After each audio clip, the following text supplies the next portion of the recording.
The global cost of damage caused by climate change is estimated to be around $16 million per hour. That's right, per hour. Now, with numbers like those, the urgency to invest in innovation which helps to solve the climate problem is undeniable. We're joined now by someone who has dedicated her career and financing to investing in this problem. HELENA Wasserman joins us now, a climate investor and advisor with Unstoppable. HELENA, welcome. It's great to have you with us today. Now, tell us a bit about what's driven you to commit your career and your finances, as I mentioned earlier, to climate change innovation. Well, great first question. It was simple for me. I just want to be on the right part of history. And so committing my time and capital to the climate crisis feels like the right thing to do in this time. Were there any specific circumstances or experiences that you had that drove you in this direction? No, it actually started even when I was 14 in high school. I had a teacher tell me about recycling, and it made total sense, and I've been passionate about climate and the environment and our planet ever since. Now, you come across all sorts of different types of innovation, of course, in your role. You speak to lots of entrepreneurs, lots of company founders. Where are you seeing now the most exciting innovation, when it comes to climate change, obviously, and innovation there? And what's the most mind-blowing idea that you've invested in? So actually, what I find exciting is not really innovation. So in my perspective as a climate investor, it's not really about finding, again, the latest innovation, but it's more about deploying these technologies to everyone. So I call it more like the speed to scale problem. So that's what excites me. It's like, how do you get, a solar panel on every single solar roof in Indonesia? Those are the types of problems that I think are super exciting as investors. So it's less innovation in the technology, but it's more innovation in the business development and how you get those technologies to reach everyone, especially people in low-income economies. How are you helping entrepreneurs and business owners do that? I mean, using your example, which was wonderful, how do you get solar power and rooftops right across Indonesia, especially where there are such low-income areas? How do you help and support entrepreneurs to do just that? So my program Unstoppable is fully remote. So the beauty of that is I can work with people in Brazil. I can work with entrepreneurs in Indonesia, and I support them with getting traction, with sales, with fundraising, with getting investment ready. So that's how. And those are the people that need it the most, that might be less connected to the hubs like New York or London or Singapore. So that's why having a remote program has a lot of benefits. How do you decide what or how to invest in a business that comes across your desk?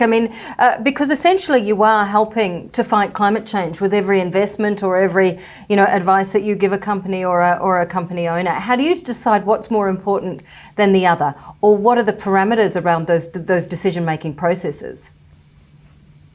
So I come in as a very early stage climate investor, so very much at the same time as a venture capitalist would come in. And so at that stage, it's much more about the team. So have they exited a business before? What is the execution powerhouse? Because a lot of people have a vision, but few people actually have the execution powerhouse to actually make that happen. So team is definitely number one. Number two is actually, are they able to raise capital? Raising capital is a very important skill set. Number three would be, can they actually educate me on the industry, on the vertical, educate me and show me why they are the best in their entire industry. Those would be top three. And then, of course, I would say, the actual ideas comes at the last, because things might change because it's so early stage. So that's really what I would be looking for when doing my investments. You're talking about the idea being at the last stage, but are there certain areas within, obviously sustainability and climate change is a very broad category. Are there areas within that you prefer to invest in? For example, renewable energy? I'm glad you asked that question. So actually, what I'm passionate about is investing into biodiversity, because it is an area that is very underfunded, that needs more funding, unlike renewable energy, for example, now that is getting a lot of funding, or mobility like electric vehicles and batteries and so on are getting pretty well capitalized. But other areas like biodiversity still need a lot of capital. So that is what excites me right now. So you're talking about some areas being underfunded. Is there enough finance out there? I mean, obviously, this is going to cost billions and billions, over the next, well, who knows how many years to be exact. But is there enough interest in investing in impact, in investing in climate change? Absolutely. I think there's a lot of interest. Of course, right now, climate tech is suffering just as much as technology investment is suffering. So we're seeing similar behavior from investors. But for sure, the capital is here. For sure, the interest is here. It's just about, moving it to the right places. How are things changing from your perspective as we move forward on both science and, I suppose, technological innovation? Well, I think from my perspective, what's interesting versus 10 years ago, there were a lot of, very well-intentioned people in climate that not necessarily had the business acumen.